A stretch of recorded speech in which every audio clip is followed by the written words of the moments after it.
Last Sunday को On last Sunday, brother ने कुछ आर्टिकल दिया था, brother has shared an article with us. वो मुझे बहुत ही एनकरेजिंग लगा I was very much encouraged by that. और उसमें मैं मेरा खुद का जीवन में देख रहा था उसके अंदर, And I was able to see my own life in that. और वो जब पढ़ने के बाद ऐसा लगा कि मैं सेम वैसे ही हूँ। And after reading that article, I felt as if I was that same person as spoken in the article. कि दूसरे पर दोष लगाने का, That is judging one another और दूसरे पर दया नहीं दिखाने का। and not to be kind towards others. और जब मैंने खुद के अंदर देखा, मेरे अंदर वो हार्डनेस भी है लोगों के प्रति। And when I looked within myself, I realized that I was so hard against others. ये मेरे वाइफ के प्रति। I was hard against my wife. अभी सुबह जब हम निकल रहे थे अपना मीटिंग के लिए, And today morning when we left our homes to come for the meeting, और थोड़ा कुछ लेट हो गया, and we got a little late. और मेरे दिल में एकदम मैं बेचैन हो गया, एकदम डिस्टर्ब हो गया। I was very disturbed in my heart because we got late. और मैं दोष लगा रहा था अंदर अंदर, And within myself, I started accusing. मेरे वाइफ पे, I started accusing my wife in my heart आपके कारण लेट हो गया। that because of you, we are now late. मैं उनको बोला नहीं, लेकिन I did not tell her, मेरा माइंड में, मेरे दिल में क्या चल रहा है परमेश्वर को पता है। but what was going on in my mind and what was going on in my heart, God was aware of it. But परमेश्वर बोला, But God told me, उसका गलती नहीं, तेरा गलती है। it is not her mistake, but it is your mistake. तो मैं बोला, प्रभु मेरा तो कुछ गलती दिख रहा ही नहीं मुझे। So I told that, but I don't see any mistake in myself. फिर मैं देखा कि कितना सारा घमंड है कि मैं अपना गलती को भी नहीं देख पा रहा हूँ मैं। Then I realized that I'm so proud that I'm not even able to see my own mistakes. मैंने विश्वास किया कि मेरा ही गलती है। But I believed then that this was definitely my mistake. 100% मेरा मिस्टेक है। It was 100% my mistake. पर वो बात है अलग है कि दिख रहा नहीं, परमेश्वर दिखाएगा। And it's a different thing that as we go ahead, God will definitely show it to मत्ती me. 7 में इसलिए लिखा है, And this is why it is written in Matthew chapter 7, पहला, the first verse, दोष मत लगाओ judge not, कि तुम पर भी दोष ना लगाया जाए, that ye be not judged. क्योंकि जिस प्रकार तुम दोष लगाते हो, For with what judgment you judge, उसी प्रकार तुम पर भी दोष लगाया जाएगा। you shall also be judged. जिस नाप से तुम नापते हो, And with what measure you meet, उसी नाप से तुम्हारे लिए भी नापा जाएगा। the same shall be measured to you again. और आगे 3 में इस तरह से बहुत अच्छा ये वचन है कि तू क्यों अपने भाई की आंखों की तिनकों को देखता है, And further ahead in the third verse it is written, and why do you behold the mote that is in your brother's और eye, अपने आंखों की लट्टा तुझे नहीं सोचता। but you do not consider the beam that is in your own eye. और 4 में से लेकर जब तेरी ही आंखों में लट्टा है, And in the fourth verse it is written that if in your own eye there is this beam, तो तू अपने भाई को कैसे कह सकते कि ला मैं तेरे आंखों से निकाल दूं। then how can you tell your brother that come I will remove the mote out of your eye?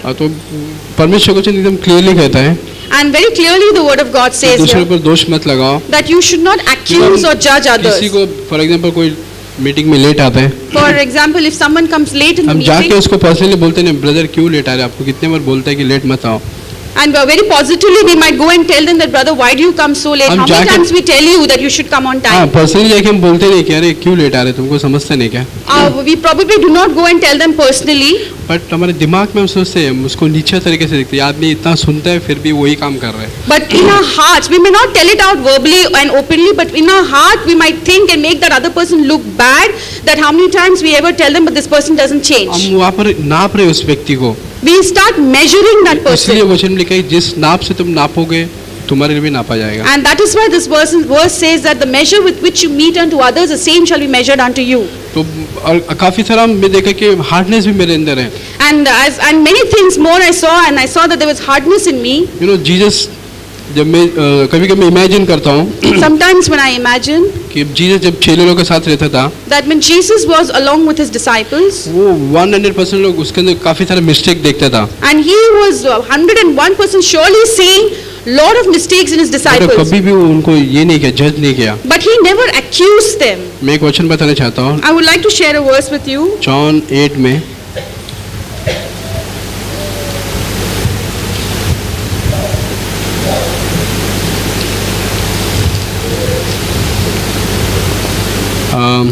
8 में उसका हम देखते हैं कि व्यभिचारिणी स्त्री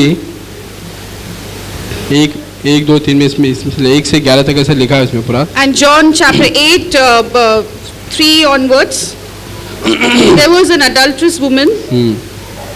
पकड़ी गई थी और उसके बीच में खड़ा करके यीशु ने कहा, हे गुरु, ये स्त्री व्यभिचार करते पकड़ी गई है.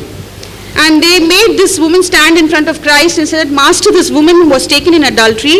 बट हम ये सभी को स्टोरी ये पता है कि ये घटना हुआ है ये बाइबल में. We all know that this is an incident that is mentioned in the Bible.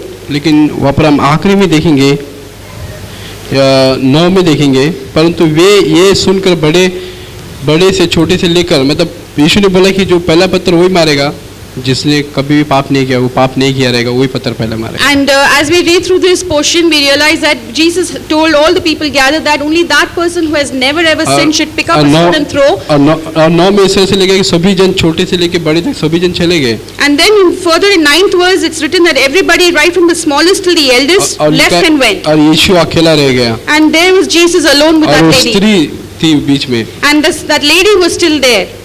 But यीशु ने उन पे दोष नहीं लगा उस स्त्री पे. But even then Jesus never accused her. सोचो, मैं सोच रहा था कि कैसा, मतलब जीसस चाहे तो उस पे एक्यूज कर सकता था, उसको कुछ भी बोल सकता था. And I was thinking that if required, Jesus could have definitely accused and judged her. तो मैं अपने आप को देख रहा था कि मैं अभी भी यीशु को जैसा नहीं दिख रहा मेरे अंदर. And then when I checked myself and I said, even now I am not like Jesus Christ. But यीशु ने उनको बोला माफ किया. Jesus Christ forgave her. कोई तुमको दोष लगा? किसी ने दोष लगाया तुम पर? And has anybody judged you or accused you? नहीं लगाया. Nobody. बट लेकिन मैं भी तुम पे दोष नहीं लगाता हूँ. And even I will not judge you. आगे के लेगा, मैं भी तुझे दंड की आज्ञा नहीं देता, जा फिर पाप ना करना. And then he says, even I do not condemn you, go and sin no more. कभी-कभी हम कितना सारा हार्डनेस रहता है हमारे अंदर. And many times I see that there's a lot of hardness in my heart. काफी सारा दोष लगाने का रहता है. And many times I accuse others. दोष लगाने के बदले हम उसको जाके हेल्प करेगा, वो सही है एकदम. Instead of judging and accusing others, it would be better that we go and help them. अगर हम किसी भाई के अंदर हम देखते हैं कि विश्वासी भाई के अंदर कुछ चीज जो सही नहीं है. And many times we see in a brother's house or a believer brother's house if there is something not right. हमको प्रार्थना करना चाहिए. We must pray for them. ये जीसस का एटीट्यूड है. This is the attitude of जब उसको पता Jesus. था कि यीशु के 6 लोग गिरने वाले हैं, When he knew that Jesus' disciples were about to fall, शैतान उनको पकड़ के गेहूं की नाई पटकने वाला है, and the devil Satan was about to sift them as of wheat. और जीसस ने उनके लिए प्रे किया. But at that time Jesus prayed for them. हो सकता है हमारे बीच में जो कुछ विश्वासी भाई है, It's quite possible that amidst us there is any believing brother अभी भी पाप से स्ट्रगल कर रहे हैं. who is still struggling with sin. हमको नीचा नहीं देखना है उसको. We must not despise them or look down हमको upon them. नीचा नहीं देखना, क्योंकि हम भी उसी तरह थे पहले. We should not look down upon them because we were also once upon a time the same way. हो सकता है मीटिंग मिस करता रहेगा.